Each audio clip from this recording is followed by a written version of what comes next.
Good morning, everybody. My name is Steve Hernandez, and I'm the Executive Director of the Legislature's Nonpartisan Commission on Women, Children, Seniors, Equity, and Opportunity. We have a very special meeting this month of the SEL and School Climate Advisory Collaborative. I want to welcome all of the members, and I also want to welcome our special guests.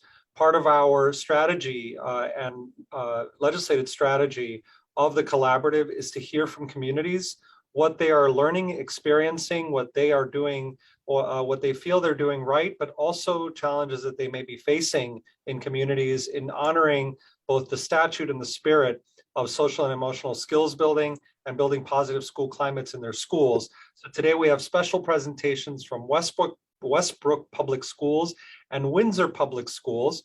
But before we go there, I'd love for John Presinelli on behalf of the State Department of Education to give some opening remarks as well.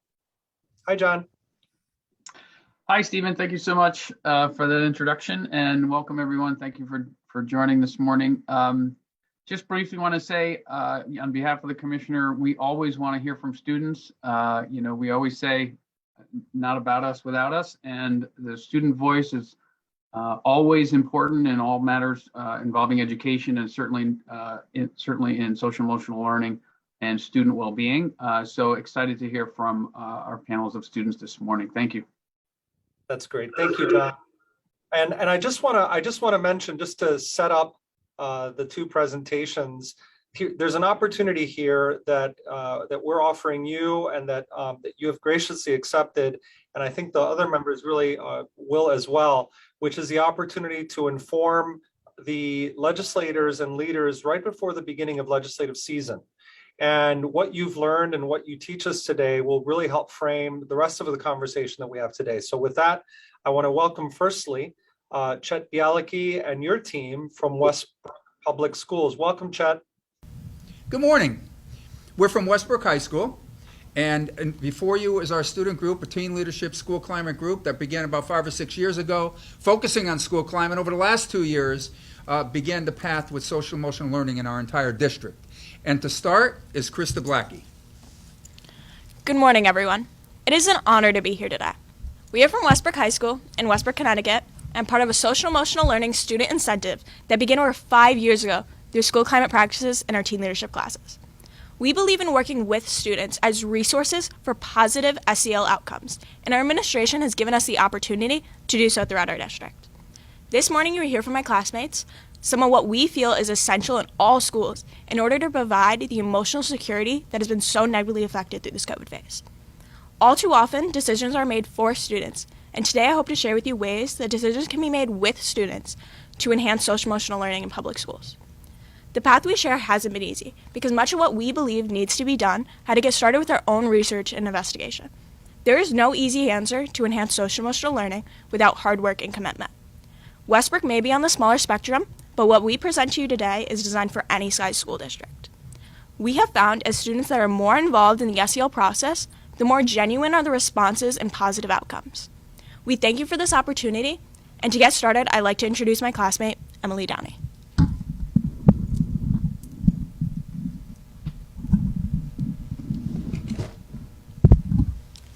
Hi, I'm Emily, and since social emotional learning was so new to everyone during COVID, we found resources and we worked with 2 national groups, one called CASTLE, which stands for the Center of Academic and Social Emotional Learning, and Panorama.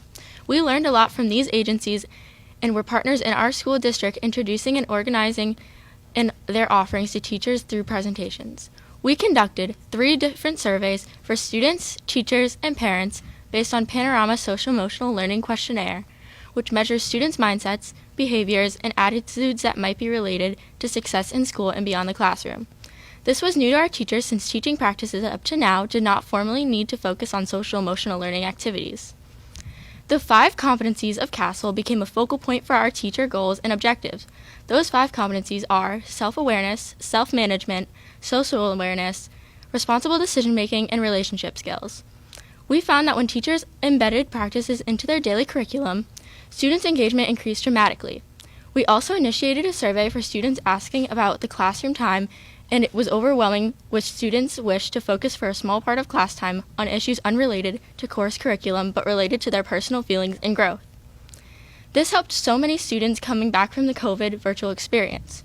As far as our students go, the surveys helped us find out that many students who had some social anxiety enjoyed being home, but coming back was just too challenging. Our focus on SEL assisted the experience for these students, and our attendance rate increased.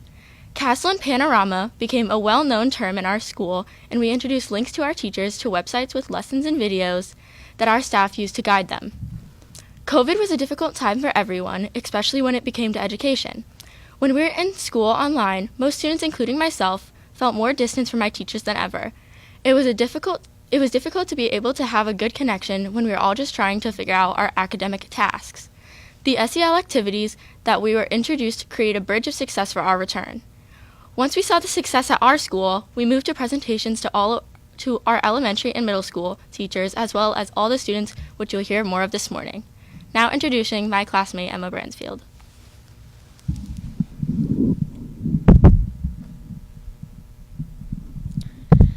After finally returning to school from months of distance learning, we came to the realization that both our students' and staff's needs were not being met. Students were overwhelmed with their workload and struggled to return to a social setting after being in isolation. Teachers tried their best to help students return to school, but without the necessary instruction and resources, they were just as much in the dark as students. In response to these shortcomings, our group got together to research ways that we could improve not only our own school's environment, but also inspire other schools to implement these new foundations. We sent out virtual surveys that we created to get an overall understanding of what areas students were really struggling with. As a student, being asked to voice my own opinions felt like such a relief, especially knowing that my response, along with the rest of the students in my school, would help spark change. When the results from the survey came back, students expressed that they felt that there was a lack of downtime. I'm sure we all at times feel overwhelmed and stressed throughout the school day. I know I surely do. So why not take a few minutes a day to decompress?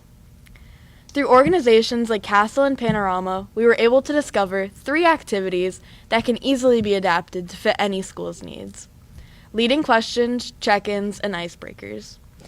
These activities proved to be extremely beneficial to students. They felt more comfortable in the classroom and were able to openly share their thoughts and ideas.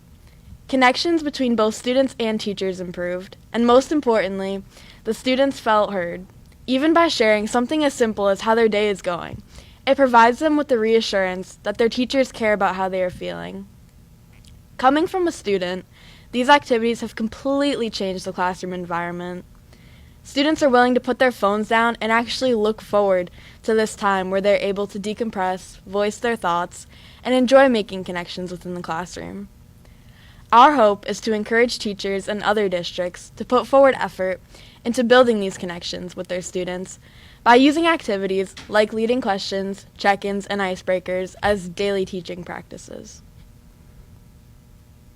Emma, thank you so much for sharing about the teachers. Do you mind going a little bit further into our surveys, please? Yeah, of course. So throughout the process of improving our school's SEL climate, we have found surveys to be extremely beneficial. While investigating organizations like Castle and Panorama, we discovered the importance of data-based results. By administering surveys, you are able to gain an understanding of each individual student's needs and then formulate ways to make sure those needs are being met. In Westbrook, our class worked together for a couple of weeks to compile a school climate survey geared specifically toward our small school. And with the approval of our administration, we were so excited to be able to administer it to our student body and move forward. Our results were immediate, which was shocking. I remember seeing the pie charts and thinking, wow, we have a lot of work to do. Based on the data collected, we found that the students felt their voices were not being heard. Students didn't feel comfortable being themselves in school and were afraid to reach out and advocate for themselves when they needed help. Since receiving the results of this survey, we have spent the following months coming up with new ways to improve upon our school's areas of weakness. As a school, we have grown so much since this point. Our students and teachers feel more connected, students feel comfortable at school, and they are encouraged to express their thoughts and feelings. As a student, I remember filling out the survey and wondering what was going through others' minds. Were they taking this seriously? Did they feel comfortable answering all the questions? Were their answers honest? At the time, I was on the quieter side. I didn't always share my thoughts, and I was afraid that no one would listen. Looking back now, almost a year later, I'm so grateful for the progress that we have made and how far we have come. Our school is just a blueprint of the possibilities that could happen in your own school. Just imagine the changes you want to see being made. I encourage you to reach out to the students and ask what values they want to see being implemented in their school. The outcome will be so worthwhile. Now I will be passing things over to my fellow classmate, Aarslan Zahar.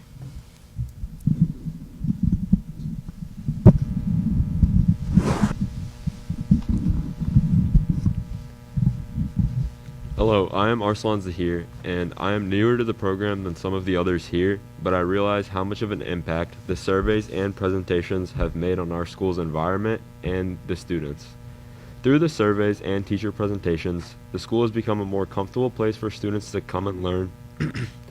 Also, teacher-student and student-teacher students' relationships with one another have improved significantly. For example, we had a few teachers last year whose classes could be considered almost dreadful.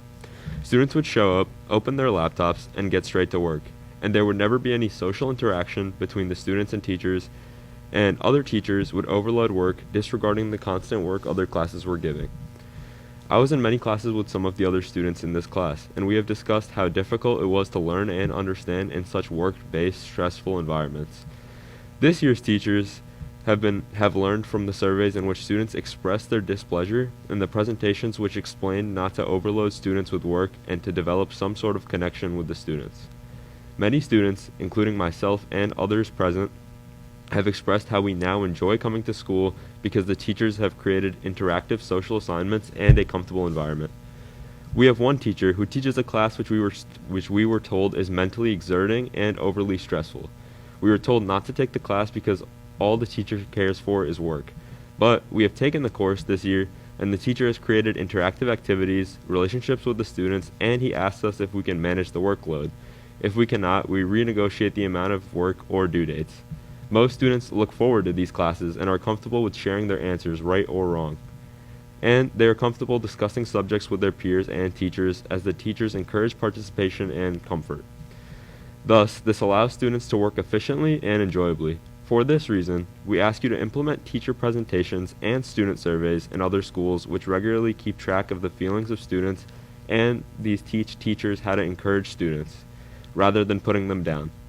This way, students in other schools can look forward to classes and learning rather than the other way around. Now, I pass you on to my peer, Hannah Freund.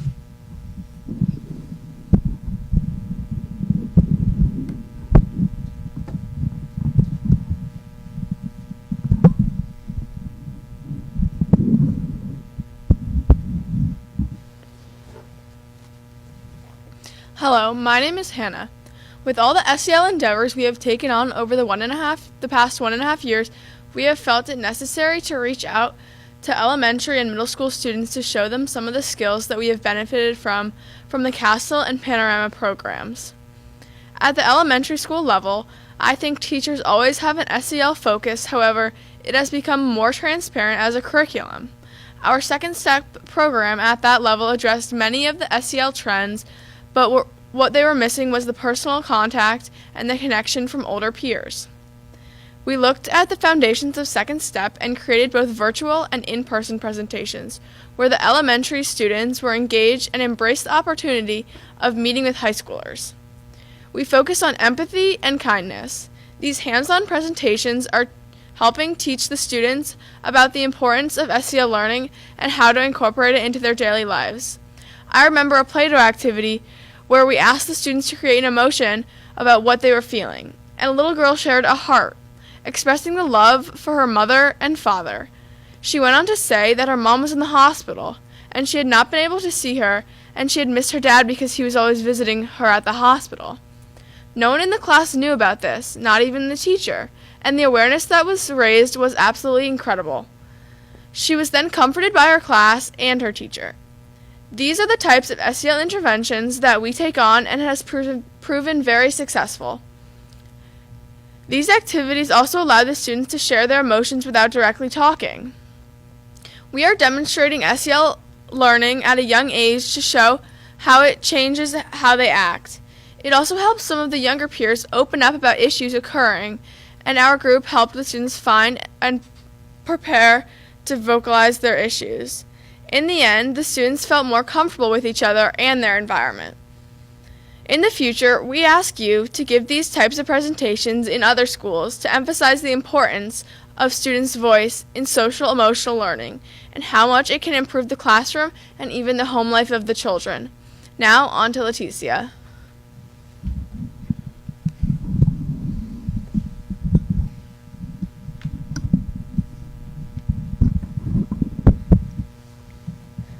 Good morning, my name is Leticia and I'll be talking about SEL in our middle school. Middle school is a time with transforming years filled with emotions, confusion, setbacks, and just difficulties with the path of trying to find oneself.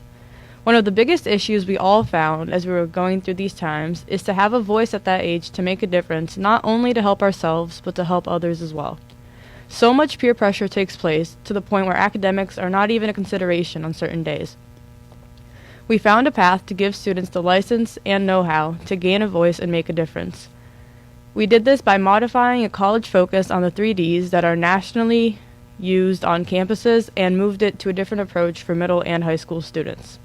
The 3Ds for social emotional learning that we created are direct, distance, and delegate. These 3Ds empower adolescents to have a voice, and coming from high school students is more meaningful than hearing it from teachers or reading a book.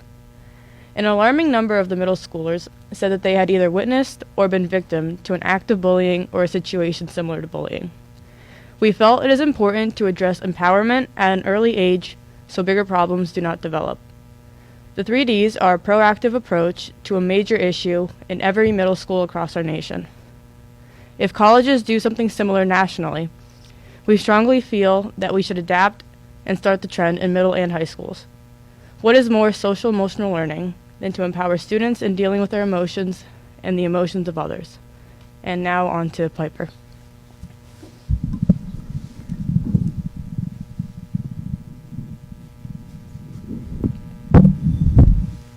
Hi, I'm Piper. Last year upon arrival back to school from distance learning, many students were suffering in silence with their mental health. As COVID brought numerous issues for people, it had a tremendous impact on not only students' mental health, but teachers as well. In order to gauge our peers' mental health level at the time, data was obtained from a student-generated survey, and it was clear that our school population needed some mental health intervention.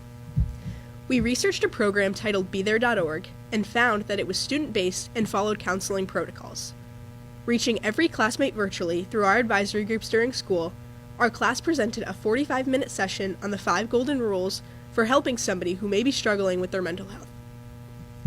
The 5 golden rules include: say what you see, learning how to break the ice and spark conversation; show you care, building trust and learning how to support someone; hear them out, learning how to be a good listener and balance the conversation; know your role, learning how to set boundaries to protect your relationship and your mental health; and connect to help, learning how to help someone access professional and community resources. As a result of the presentation, we found a marked increase in referrals to our school counselors for just some short-term proactive interventions, and students were empowered to feel that they can make a difference utilizing the tools in this program. Students normally try to help their peers, and this program gave them the proper path for meaningful results. An aftermath survey, 3 months later, revealed an increase of positive feelings of emotional safety from our students and improvement in school attendance. 100% of the students responded favorably to the student-led presentation and overwhelmingly commented that we need to do more of the same in our upcoming advisory groups. If we are going to help students, why not listen more to what they say and work with them to provide the means of enhancing our social emotional learning together? This student-based presentation proved value beyond our expectations.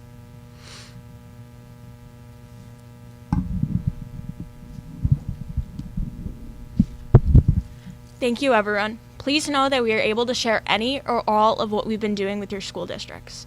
Our established SEL goals have measurable outcomes and experiences for teachers and students alike. We will leave our information with Mr. Hernandez and hope that you will get back to us in the future if we may be of service. Thank you so much. Once again, thank you once again for listening to our Westbrook in our time allotment this morning. We said a lot about SEL. But as Krista had mentioned, we are available to talk to your school district, your students. We have presentations that we can come and share with you and also perform ourselves. So feel free to reach out to Steve, reach out to us in Westbrook High School. And again, thank you very much, and thank you all students. Thank you. So I just want to thank you again. And we're so proud of Westbrook, and we have been for so long in the work that you do there. So thank you so much. Next, we're going to move to Windsor Public Schools, another one of our districts that we're so proud of that we've been working with. And if I could just invite our representative from Windsor to start our presentation. Hi, Dr. Mallory. Good to see you. Good to see you again, Hernandez. Thank you so much. I'm going to share my screen really quick, and we're going to get started. All right. So thank you all once again for the opportunity just to share a lot of the great work that we've been doing here in Windsor Public Schools. I'll just start off by saying I think social emotional learning, the initiatives around social emotional learning is probably the biggest charge of our generation, of this next generation of students, just for the simple fact of the unique challenges that students are facing throughout the state and the nation for that matter. So we just look forward to sharing just some of the work that we have been doing. I have some great team members from the district with us, and we will be as smooth and efficient as possible. So just to set the stage, Windsor Public Schools has been committed to systemically embedding social emotional learning throughout all district systems, with a priority to support all of the children and adults in our district in the development of their skills, attitudes, and values to manage life's tasks.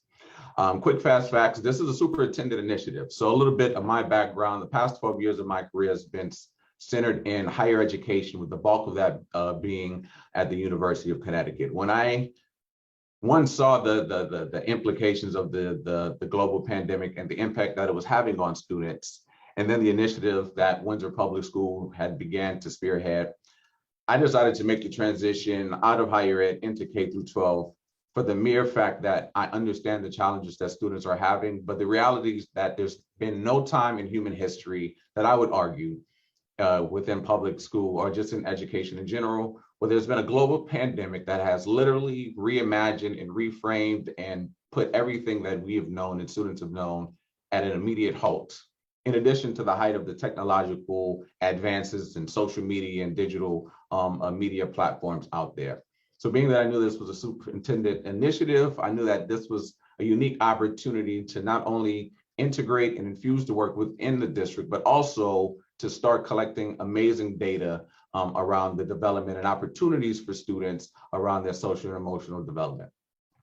Here at Windsor, our superintendent has committed a team of SEL folks, so I lead the initiatives across the district, and we have a team of 11 social emotional learning specialists that help facilitate the work with, in addition to our amazing educators. We have 6 SEL committees at our individual schools that have been tasked with not only the social emotional development, but also the school climate and how all of those things align.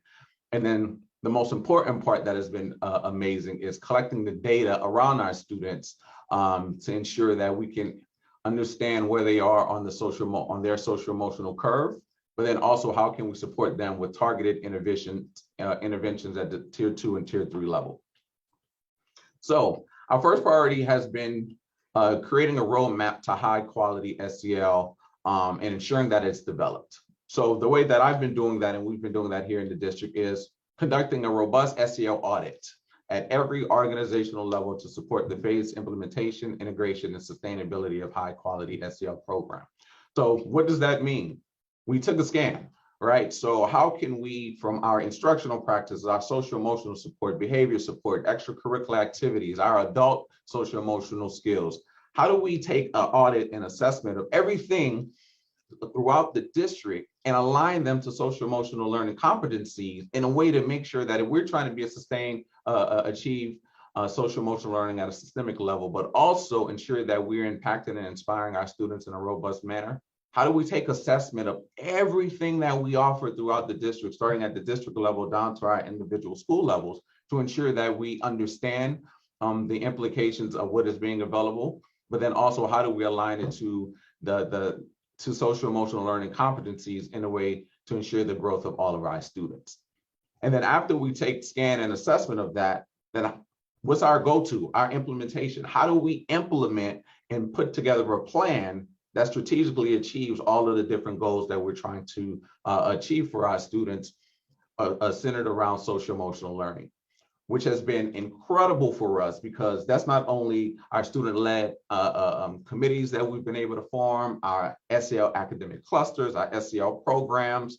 We've been able to literally, from the scan and the audit of things that we had that were working really well, and a lot of the gaps and voids that we haven't had, specifically starting from the pandemic, we've been able to create a plan by taking that assessment in order to come up with an overall SEL quality for us, in order to then move our benchmarks moving forward.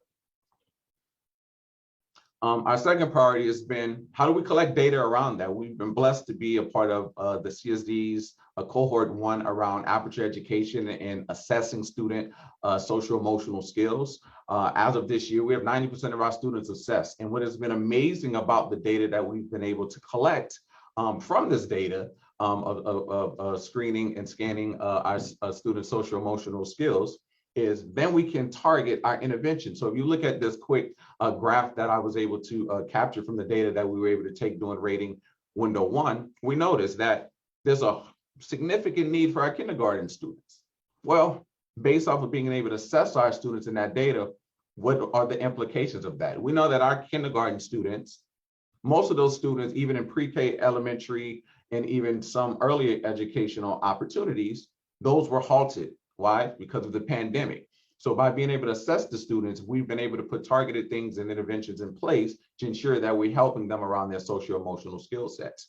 Within our transition period around our 8th grade students, for the most part, had limited time within their 6th grade transitioning from elementary into middle school. And then once again, the pandemic abruptly shortchanged that opportunity for them to navigate the school climate, to understand the school climate and their culture and their climate as leaders within the building.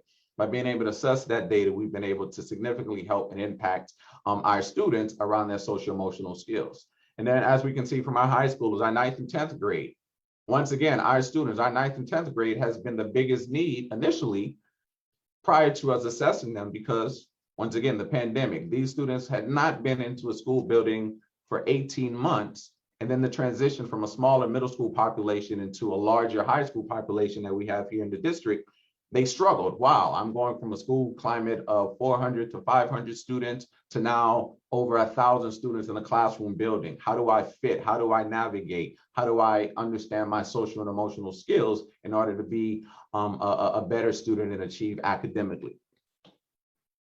And then our third priority has been to support our teachers' SEL skill development.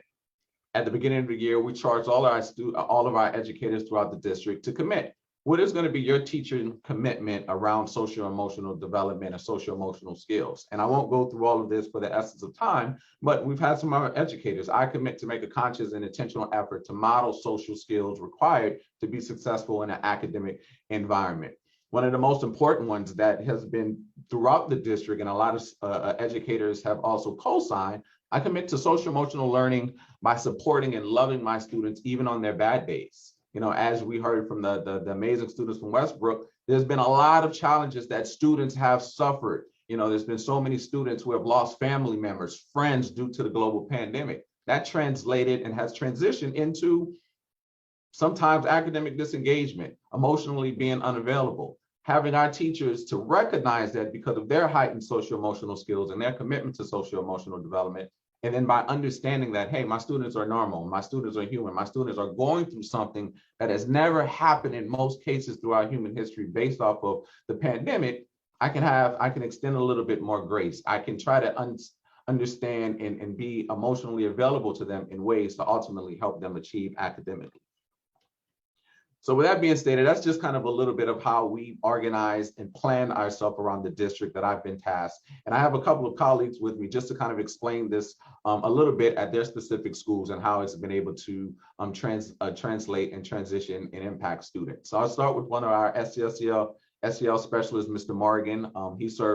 He's one of 2 SEL specialists at Clover Street School. So Mr. Morgan, if you can unmute yourself and just speak on just in what ways has SEL programming been integrated, you know, at Clover Street and some of the cool things that you all have been able to do to impact students. Sure. Thank you very much, Dr. Mallory, and good morning to all of the guests. So we've done a lot of different things in terms of the implementation of SEL programming on the ground. We established something at the beginning of the school year what we call SEL Pod Days. At Clover Street School, our school is pretty much divided into 4 individual pods. They're considered pods because they're 4 classroom units. So imagine a city with smaller streets. Each street is an individual pod. And so the way the pods are designed is we have a green pod, a blue pod, a yellow pod, and a purple pod. One is just 3rd grade, one is 5th grade, one is 4th grade, and the other one is a combination of 3rd and 4th. So what we decided to do is so far we've done it about 3 times this year. The goal is to have collective activities that take place in the morning time within those pods, with the goal of having SEL targeted focus activities that take place that build on the established competencies, but also help us to address any deficiencies relative to the aperture data and relative to the decimini. The idea behind it is to be able to build community within each individual pod, but also allowing the SEL staff members and the teachers as well to be able to support and identify very specific SEL competencies that require additional attention.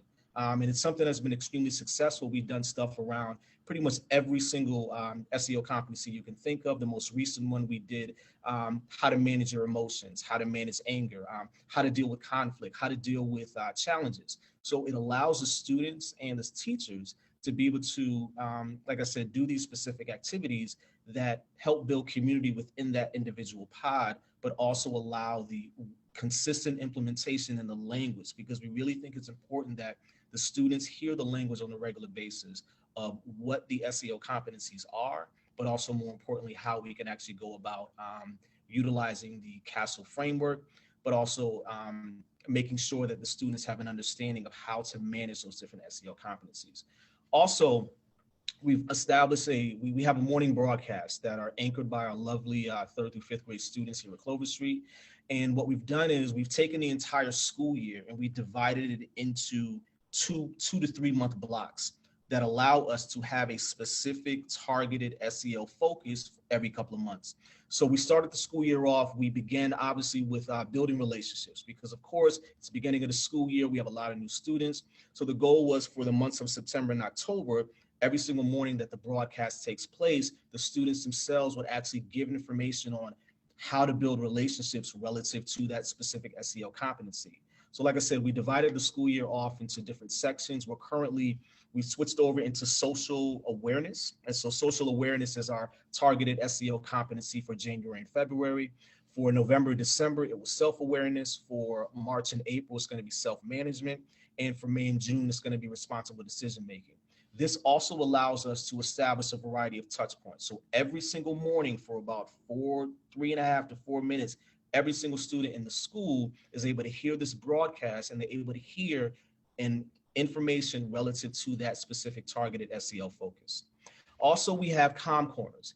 Every single certified teacher at Clover Street is expected to have a comm corner in the classroom. Obviously, we understand the goal behind a comm corner is to help students manage their emotions, but it also helps the teachers develop and establish in-classroom support when it comes to behavior. So as the SEL specialist, what we've done is we actually created a rubric that allowed us to assess the effectiveness of every single comm corner in each classroom. So about a month back, we went back and did a overall observation and evaluation of every single teacher's comm corner. And then we shared that information with them. It obviously wasn't designed to be in any way punitive whatsoever, but the goal behind it was to give them some feedback so that they could better improve their comm corner, again, with the focus on that specific SEL competency to help the students develop their self-management skills. When it comes to classroom lessons, we're able to do that at least 3 times a week. SEL staff, we are able to manage the morning block, the homeroom block, from about 8:25 to 9:15. 3 times a week, and it's on a rotating basis. So we're able to go into the classrooms first thing in the morning. We're able to lead that morning block, and this allows us again to be able to do a morning circle where we're able to identify and have targeted SEL morning circle focus. The great thing about this opportunity is twofold. One, it allows us to again build community within the classroom, but 2, looking at the Decimini data, we can actually develop and create morning circle questions that are connected to the SEL competencies based on where students are deficient. So this allows us to, again, have very, very specific and targeted focus for all of the students within those classrooms. And we're able to go back and, confer with the teachers to identify, have we seen improvement in these specific areas, whether it's making friends, whether it's dealing with anger, whether it's being able to manage themselves. Like it's a wonderful opportunity. And the great thing about that is we're able to use the Aperture data. So we're able to identify specific activities from second step, which is a wonderful chance for the students to, again, start to get used to hearing and understanding and realizing the SEL language. We also were able to do one-on-one sessions, and this goes right back to utilizing the Decimini data. We've had an opportunity to really dig into that Decimini data. And even though we may have identified that there are some students that may have not necessarily a specific need for additional support when it comes to SEL programming, by having conversations with the classroom teachers, we're able to dig a little bit deeper into that information and identify targeted areas where we're able to go into the classrooms and do specific one-on-one lessons, or we're able to pull kids out of the classroom and do group lessons, no more than like 3 or 4 students at a time. But the goal is to be able to take a look at that Decimini data, identify where the deficiencies are, and then allow the SEL staff to work with those students on a regular basis. And then lastly, in terms of family engagement, because there is no SEL programming without involving the parents. And so at every single one of these previous levels, we're able to share the home lessons with the parents that directly tie to the work that's happening within the classroom.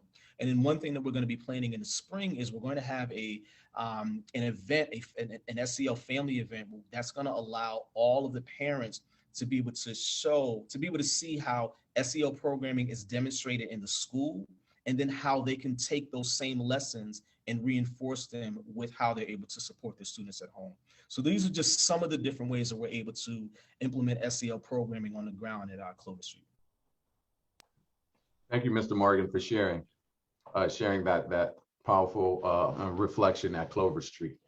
Next, moving quickly to our middle school, we have 2 awesome teachers who embody social emotional learning, and they've been geared and just so committed to this. So they're just going to quickly share from a teacher perspective some SEL activities that they've both employed and the impact that it has in their classrooms and on students. So we'll start with you, Ms. Herman, and then we'll pass it to you, Shane. Sure. Good morning. Welcome, everyone. My name is Melissa Herman. I've been a teacher here in Windsor for the past 16 years, and it's really been the past 2 to 3 years since the pandemic where we've taken a focus on that social emotional learning. And we do have carved out time every week. We have an advisory period here at Sage Park. So that's 30 minutes every week where we would, present a lesson to our group or work within our groups. It's a mix of our second step lessons, which is a program, but some, more organic lessons as well that are created based off of the need of, the grade or a particular group of students, or just some of the other data that we've pulled from the school. There's also time daily that we have built into our schedules for an SEL activity. And some days that just might be 5 minutes. On a Monday, you could just be talking to the students about their weekend. Sometimes in my room, I would do activities that would get the kids kind of up and moving, kind of giving them a little bit of a break. And I think Westbrook had mentioned that too, kind of giving like a pause or something to look forward to when they come into the room. So it doesn't always have to be something big. It can be something that's quick and simple. I have some games that I do with the students. And again, it can be like passing around, a Bop It, or, it gets me up and moving too. One of the big takeaways that I have from the SEL, and when I really started to notice things coming together, is when I realized that, like, what is SEL for our students is like really SEL for me too. And, we're working together and it's becoming more and more cohesive as a group. And aside from the daily activities that we do or the things that are more structured, and Mr. Fye will speak to this as well, I'm sure, it's all about the relationships that we build in the room. And SEL has almost given us permission, if we need to, like, deviate from the academics, and focus on, some of the struggles that the kids might be having in the room, with that new understanding that, without that, we're not getting much from the academics either. So really, it plays a big part in it. I know with my students, and as far as the relationship building goes, I know I don't have to be perfect. And, when I come in every day, I do try to model correct behavior. But if I'm in there and I make a mistake, then I make sure I will apologize to students. I'll try to be as transparent as possible. If I have a story that I can share that goes along with a struggle that I've had in the past, I'll share those struggles too, and almost be, human to my students as well for relationship building. I think with SEL as well, I've noticed, or I've started to really think about where our students are coming from and the struggles that they've had. And instead of being quick to give a consequence when I'm not seeing the behaviors that I want from my student, I'll begin a conversation with are you okay? Where are you coming from today? And give that student a little bit more grace. And it's been really amazing in my classroom to see how, the groups are now working together. When we're in my classroom at this point in the year, there's very little, there's very few issues. And overall, I see better academic results too, just amazing. Thank you so much, Melissa, for sharing. All right. Hello and good morning. My name is Shane Fye. I've been teaching in Windsor for the past 11 years. First off, I believe that good teaching has SEL woven throughout it, in the ways that teachers interact with students, in the ways that students interact with teachers, and how students interact with students. It's not just pieces here and there, it's throughout. In my room, these SEL strategies have been a driving force in how I run my class day to day. Focusing on two pieces that I use in my classroom was difficult because, again, I believe that SEL is always happening within the structure of good teaching. The first strategy that I wanted to talk about was how I start my class each day. I always post a warm-up. I'm a math teacher. I always post a math question to get them started that way. But then while they're working on it or while they're settling, I always ask a simple question just to kind of get them moving and get them started and just to settle them down. Getting settled and ready for learning can often be difficult since students often have many other things on their mind other than the math problem that I want them to solve that day. The question could be as simple as, what is your favorite pizza topping? This often leads to classroom discussions that involve students discussing and promote social awareness because they're having questions, they're talking to each other, they're asking questions to each other. Students are interested in what their classmates have to say. They're also interested in what I have to say. They always make sure that I share my piece within the question as well. And again, I think asking those simple questions promotes a safe environment and leads to kids being willing to share their thoughts and feelings on other matters as well. And I think that's where that key to just getting those conversations going is. And the second strategy that I use in my classroom to promote SEL is having kids do focus or calming exercises before a test or a quiz. Sometimes it's just a breathing exercise that I've seen before. Sometimes it's as simple as putting on a quick 3-minute YouTube video just to kind of get their minds back that can help them calm and focus on what they need to do. And for me, this was learning that I had to make. I wasn't a student who dealt with test anxiety, but I have learned how much of a detriment it can be to students who just aren't ready for that learning. So I've discovered that allowing students the time to focus inward and clear their minds has often led to them being able to manage their anxiety much better on those difficult tasks. And then other than that, I just want to thank everyone for their care and focus and efforts in this important matter. Right. Thank you both so much. And now, as we wrap up, our high school students that we're going to be joined here at Windsor High, it's midterm week, and we definitely want to make sure our students are achieving and being present in the classroom, but they understand the importance of this. So they submitted some videos and reflections quickly, which will be about 2-3 minute conclusion for us, and then we'll pass it back to the committee. Social emotional learning is important because a lot of people learn differently. A lot of people have emotions that you may not be able to see. I know a lot of people, a lot of friends that they may put on a face just to walk around the halls, get through the day, but when they get home, they've got something else on their mind. Social emotional learning, it helps bring out those emotions and it helps comfort them so that they can not only learn better, but feel better throughout the day. think social emotional learning is important because I feel like mental health is very important to talk about. And I think that a lot of kids don't have that opportunity to talk about it at home or just anybody in general to talk to. So I think that the school offers it as like a class. It'll help them understand that they have somebody behind them that wants them to succeed and be great, and like that they can just go to if there's a problem. Like you don't have to suffer in silence or anything like that. Like you could go to a teacher, talk to them about it, and then go from there and succeed as a person. Social emotion. And then just really quickly, some of the quotes that we have from some of our amazing student leaders at the high school that they wanted to submit. One of our students, Ava, learning SEL skills is everything to me.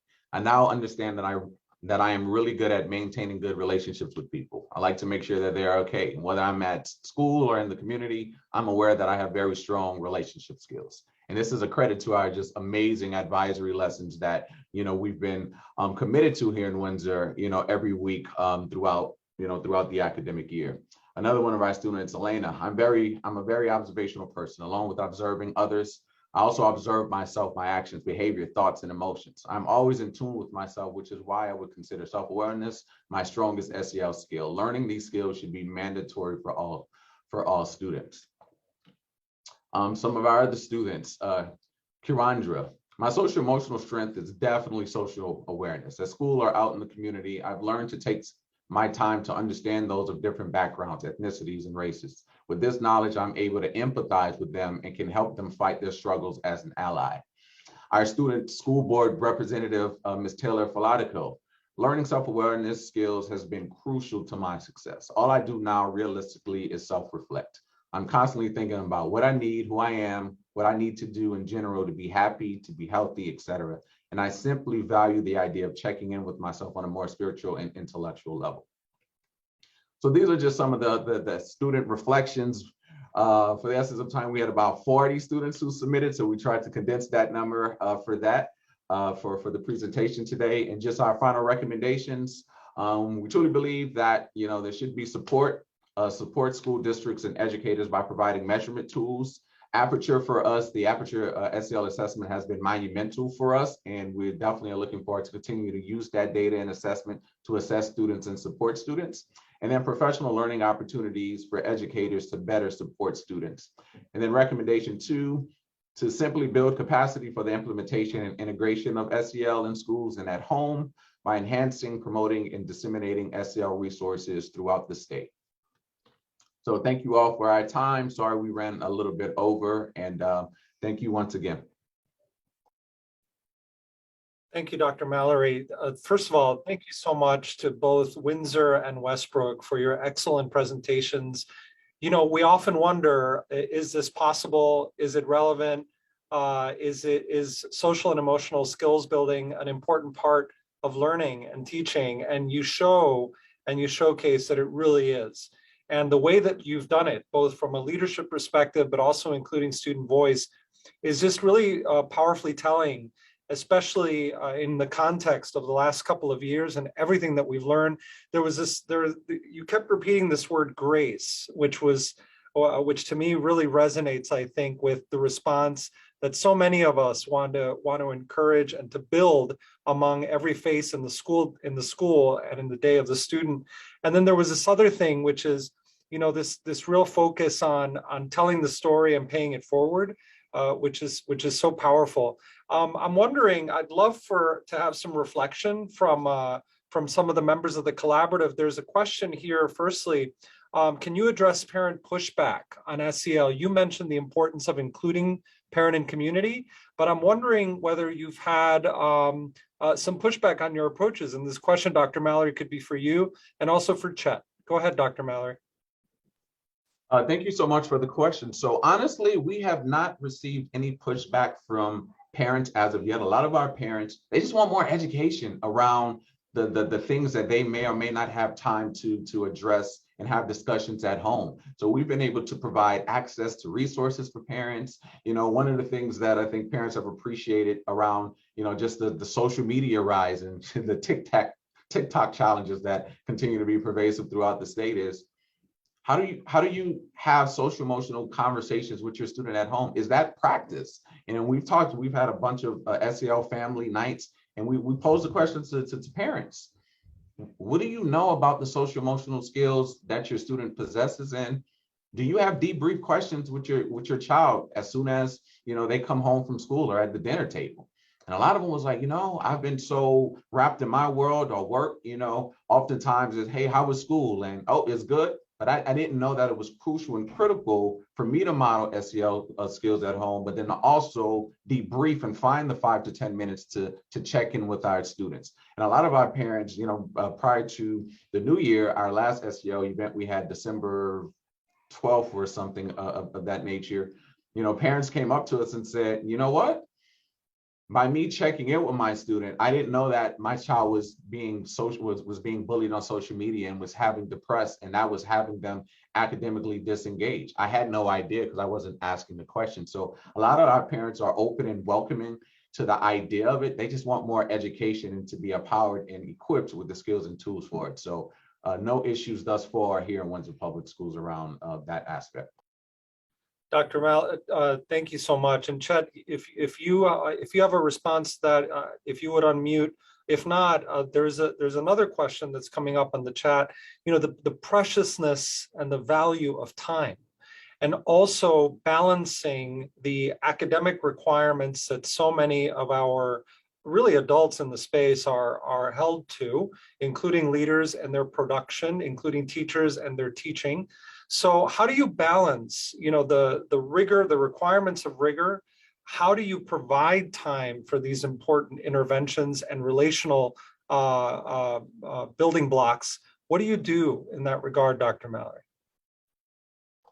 So it's amazing for us. And so thanks for the question. So for us, one of the things we've been negotiating and just having real tough and honest conversations with not only, spearheaded by our superintendent, Dr. Hill, but also with our educators is around how do we significantly increase academic performance in a state of a world that students are navigating that none of us as adults have ever experienced? How do we increase the academic performance and academic expectations while still understanding that the social emotional skills are only going to add and develop and potentially push our students to the academic performance that we want?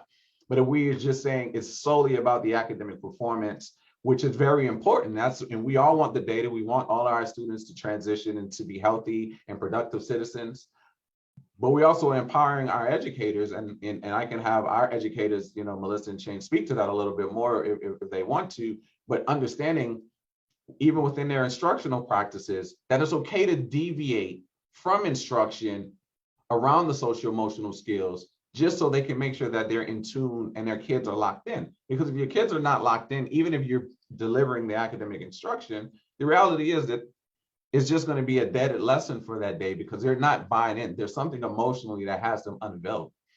And that's how we've been working with our educators. And the reality is, it's not a perfect system that we have here in Windsor Public Schools, but the more that we're empowering our educators and allowing them to understand the power behind social emotional, we're equipping them with the skills around their own social emotional development. They're seeing the direct translation into their instructional practice within the students that they're serving. It's really powerful. Go ahead, Melissa, go ahead. Oh, I was just going to add on to what Dr. Mallory said. I think the social emotional learning in the room, especially when we start today with it, gets them ready for the academics that are coming. So they're more receptive. So it has not held me back in my classroom at all academically. And I actually, just speaking to that a little bit, we recently had our mid-year check-in academically after we did a beginning of the year math test and a middle of the year math test. And this year I actually saw some of the biggest growth I've seen in my career.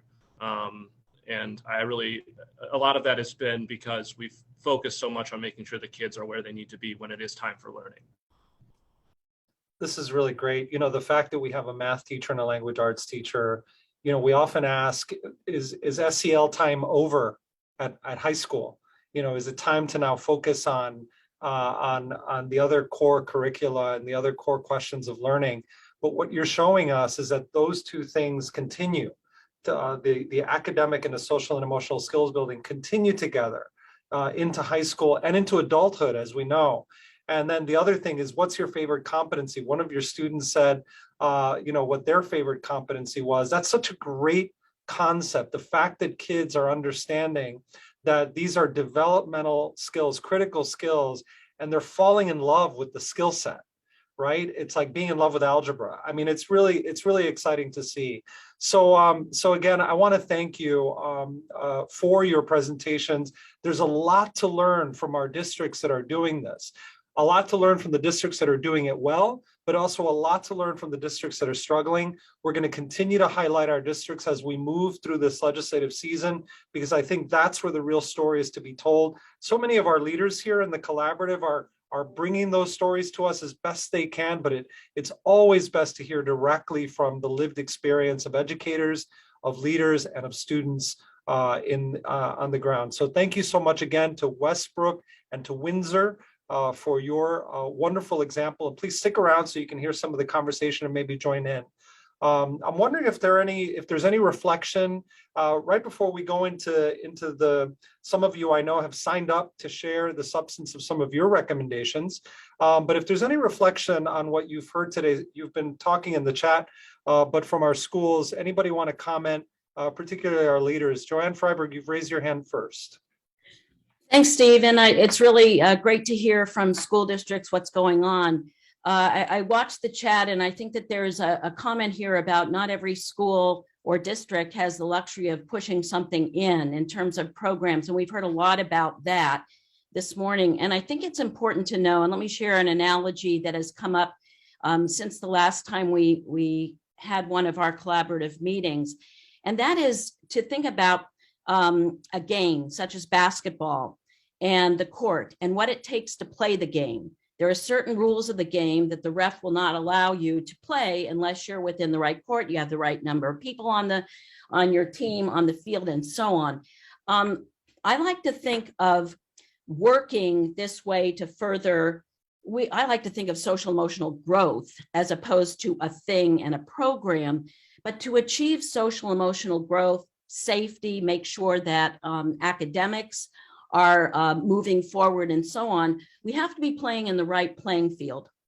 And that for me is what I call restorative, but that's a misnomer, because we talk about restorative practices. It's really about the practice and the playing field you're working in. High expectations, high support, wonderful relationships. 80% of this work is focusing on the climate. We've heard that a little bit. I think we heard Mr.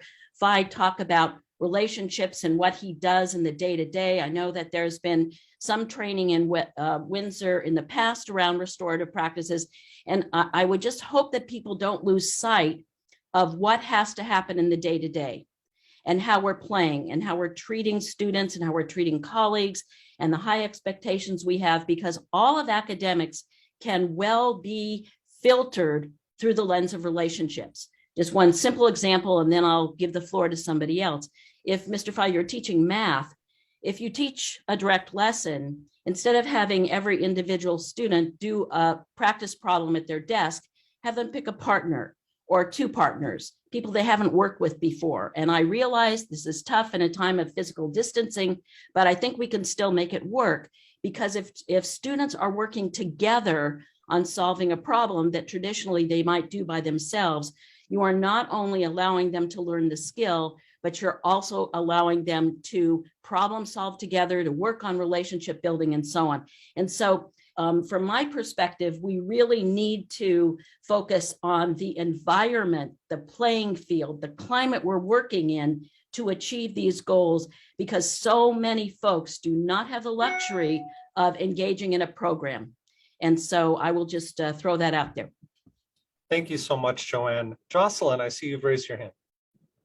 Hi, yeah. So first, I love that we get to hear from teachers. Thanks, Melissa and Shane. And I think what struck me really is what Shane said about so much of good teaching is just embracing the need to make sure that your students are socially and emotionally present and successful. And, you can't be a successful educator without that concept of, caring for my students and making sure they're aware. And so I think I hear a lot about programming, and I guess my concerns lie similarly with Joanne's, is that programs are expensive, programs cost training, and oftentimes I think some programs hinder our ability to be flexible as educators when we're working with some of the kind of nuanced needs of each of our own students. So I want to make sure that as we move forward and we make recommendations, that we avoid the need for a district to commit to a specific program, but maybe in terms of building their climate and making sure they have a clear and structured plan. Because I have taught in a school district that has embraced second steps, that has embraced responsive classroom, and now ruler. They're on round 3 of programs, and they're all great programs and they give good tools. But again, so much of this is about philosophy, care, and commitment from a district to really embrace the understanding of, we have to go back to basics here. We have to go back to caring for students as people. Curriculum is important. Academics are important, but they're not as important as being a successful, human, which is really where our students are struggling. And so I looked at that chart where the needs for explicit instruction and skills versus who's typical and who's and I think that if you look at who needs explicit instruction, it's smaller than the general, but who needs care? Everybody needs care. And so I think making sure that the districts in general embrace it top down, bottom up, in every which way possible is really the best way that we can confront this. And I know, coming from a Durgay district where the pressure for academics is just so intense, it makes it a lot harder for teachers to kind of take the time and avoid some of that pressure. We have to look at evaluation as well when we're looking at programs too. How are we evaluating our educators and making sure that care for kids and the social emotional aspect is as a part of that, as opposed to just higher level questioning and all of those things. So I think that's my 2 cents. Sorry. Jocelyn, that's so smart. And Damien says in the chat, SEL isn't something extra, it's what we do. It must be part of every classroom environment. And thank you, Jocelyn. You reminded me of something that the Westbrook students shared. And it's the focus on really tailoring those principles that you're describing to also the environment of your school. And I love that at Westbrook, it's always been about student leadership and civics, and how it was that into that bucket was poured some of the things that you're describing. We have Pat Chacon here, of course, who was a storied leader at Westbrook and left a wonderful legacy there. Fran Chacon, Fran Chacon, I think I've made you related now. Fran Rabinowitz. How are you? I'm sorry, I'm driving to Hartford, but this has been a wonderful presentation for me, both Westbrook and Windsor, and it's really made me think of many things that have already been said, what Joanne said and Jocelyn said. I do believe that social and emotional development needs to be embedded in teaching. I just loved hearing that because it is about the culture. But one thing I learned from Windsor that I didn't think about before, and I think is really important, is that advisory period. And I do think that having a program in second step might also prepare you for asking very relevant questions during the advisory period, and knowing so well that social and emotional learning doesn't end after elementary school. It really needs to continue into middle and high school. So I want to thank both of them and Steve for bringing this forward, because it's wonderful to hear from the practitioners. So thank you. Thank you all. Thank you so much. I wonder if there are any other reflections. I know many of you are sharing in the chat. Any other reflections on the work that the two districts are doing, and or how it might relate to some of what you're seeing in your own practice?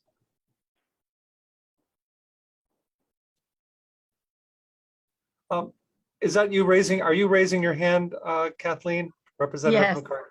Oh, nice.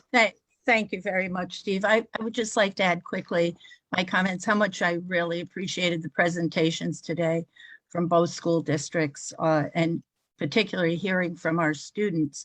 But I'm wondering if it's possible at all. I listened intently to Shane talking about test anxiety and the different strategies that he may use to help the students overcome that anxiety. I think that's important.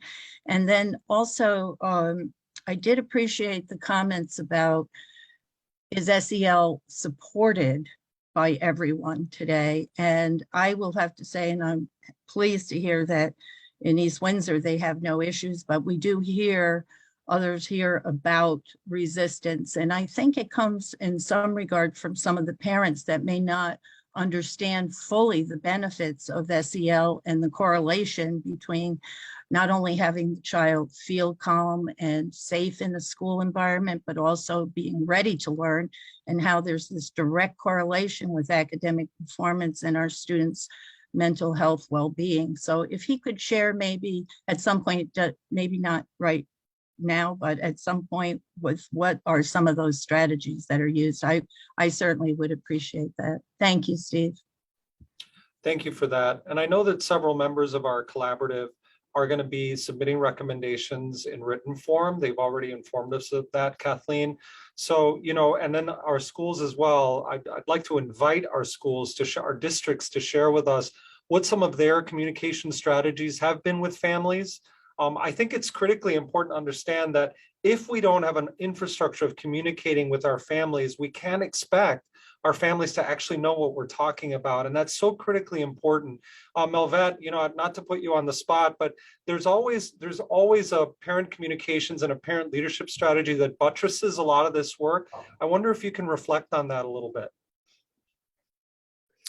Well, I think we have to be mindful that, I think we all know in this space, not only do administrators and teachers care for children, but parents, right, want the very best for their children. And like everyone else, are very, stretched thin. I think the more that we can include parents in these discussions and conversations, and then offer strategies to parents too, that they can mirror these things at home and in community, I think that we can really make a lot of headway in some of what we all want to accomplish and see for students. So I say that also knowing that everyone is stretched thin, and then also there's a way to do everything, right? And sometimes we feel that parents aren't receptive because they might not show up in a way that we think they should show up. But I think in my own personal experience as a parent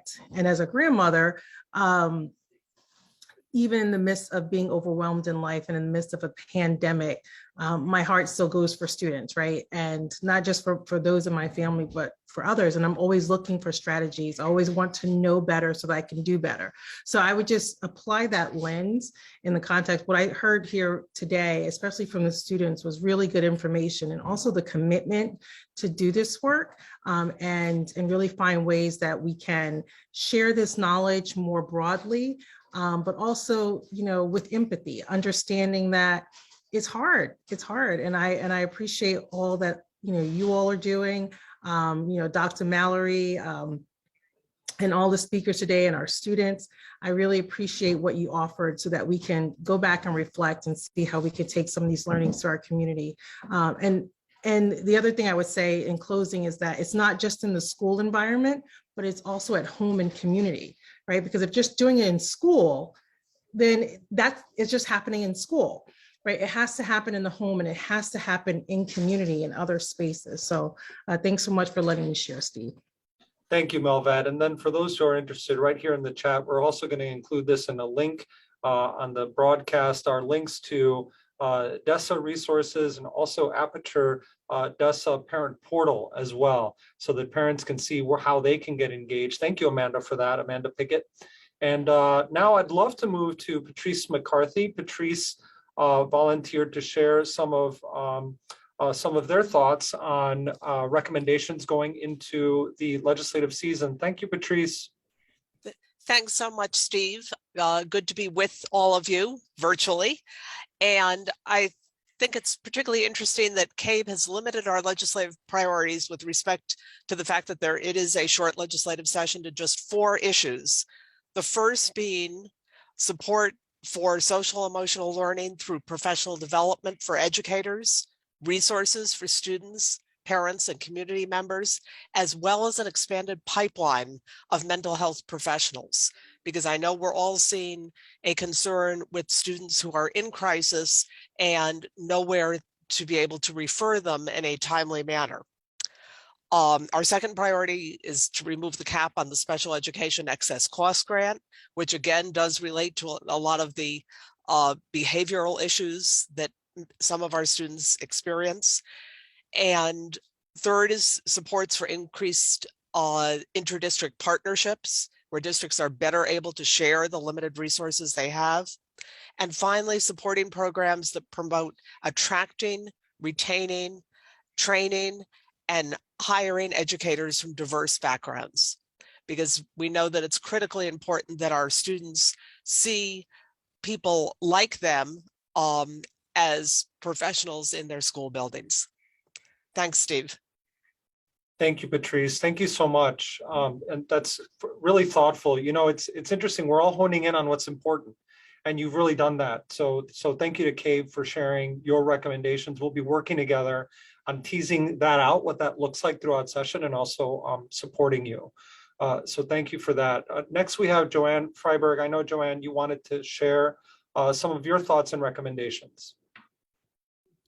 Well, I would hope that part of what is looked at, and I understand it's a short session and I understand it's virtual and all those kind of problems, but I would hope that the changing the bullying statute is not off the radar screen. It may not get tackled this session, but I will tell you that I'm certainly hearing from not parents anymore, but from school districts that I had close contacts with, the problems that are going on because of misbehaviors that are getting translated into this one bucket thinking.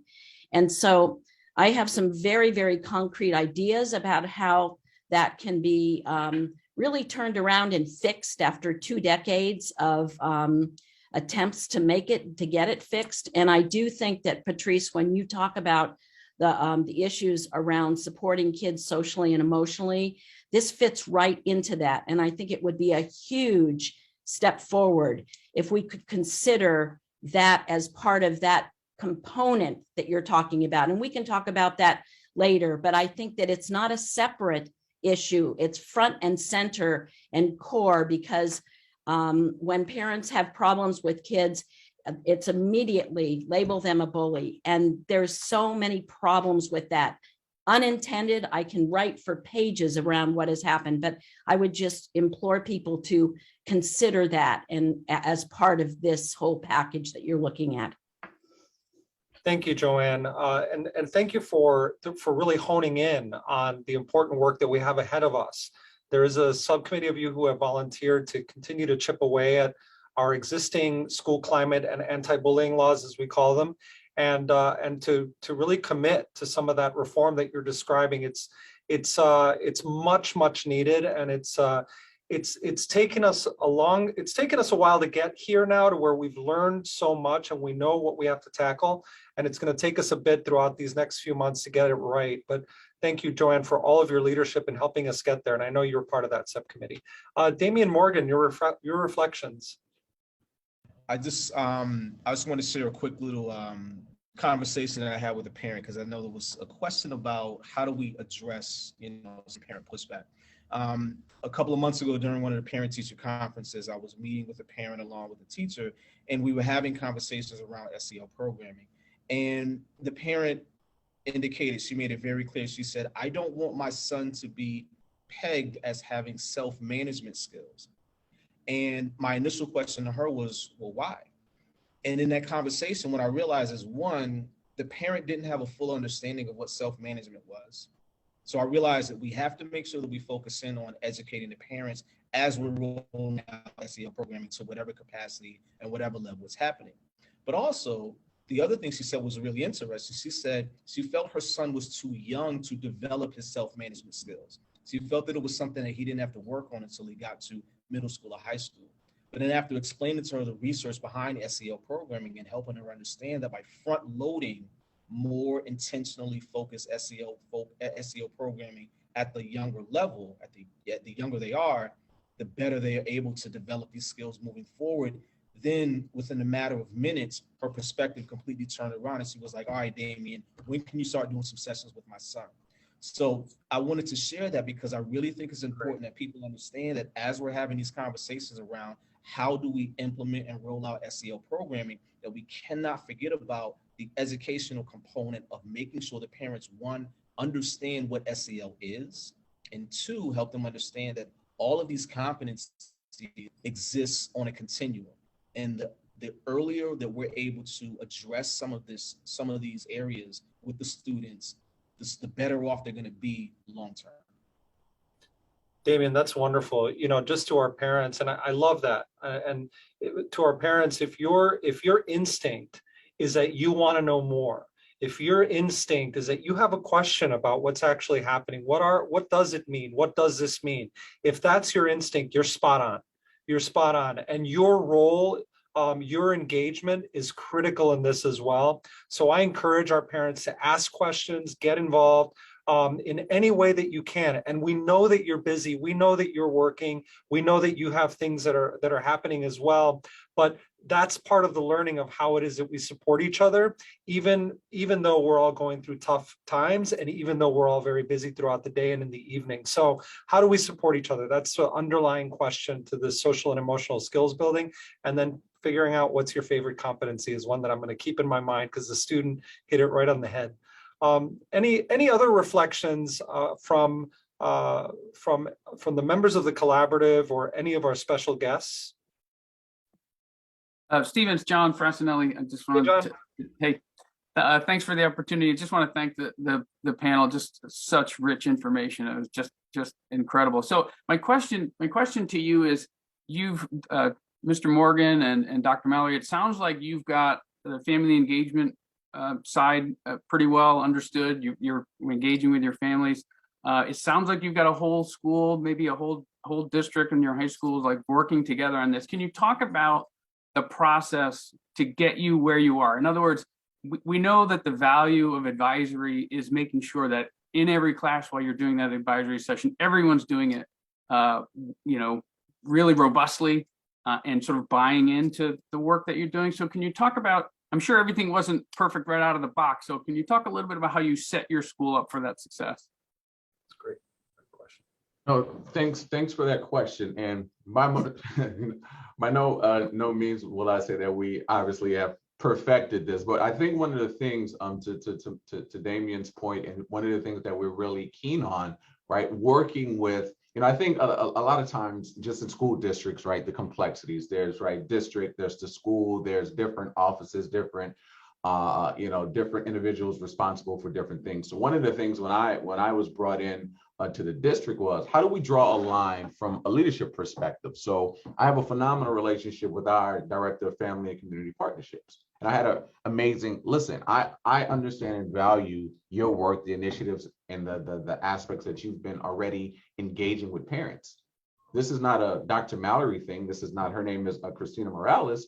How can we collaborate together in a potential way when you're doing, amazing family, programs and initiatives? How can I come support you? So I say that to say the first thing was, how do we build from a leadership perspective, right, to then have that trickle down? The second dynamic has been with just the parent education. I think oftentimes within, the messiness of everyone being busy and different things and that, it's most people, unfortunately, and it's a separate segue, but there's, I think, a different pandemic in the sense of where individuals, get information now. A lot of parents, because of time and space, a lot of people have kind of, garnered information from social media. Is how can we provide multiple opportunities, whether it's virtual, whether it's in person, whether it's hybrid, to what are your questions? What are your concerns? And then how can we, at a foundational level, what we've been able to do is meet parents at, parent-teacher conference and say,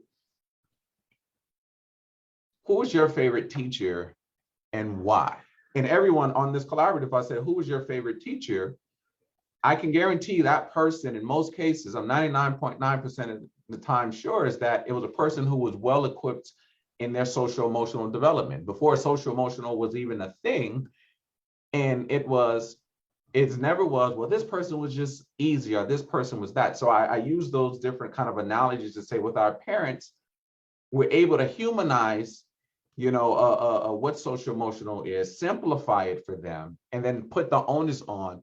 If your child was able to, if we were able to identify social emotional areas of improvement for your child, to ultimately get them into that Ivy League that you aspire for them, or that trade school or whatever it may be, what would be your perspective to that? And oftentimes when parents say, well, if my child can be emotionally available and they're happy, or they're going into a school climate to where I understand that, yeah, teachers are going to hold my child accountable. They're going to have high academic expectations, but they're coming at it from a place to where I understand why these competencies matter.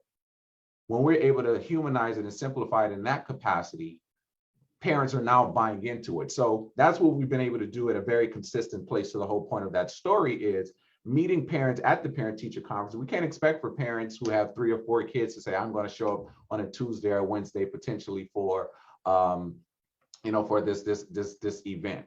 But I can meet you when you're coming to, your child's parent-teacher conference. I can meet you, through the parent newsletter that goes out each week from the principal. So now we have multiple touch points with the same, how can we help? How can we simplify the information? And then from there, how can we ultimately assure you that this is ultimately for your child's academic benefit?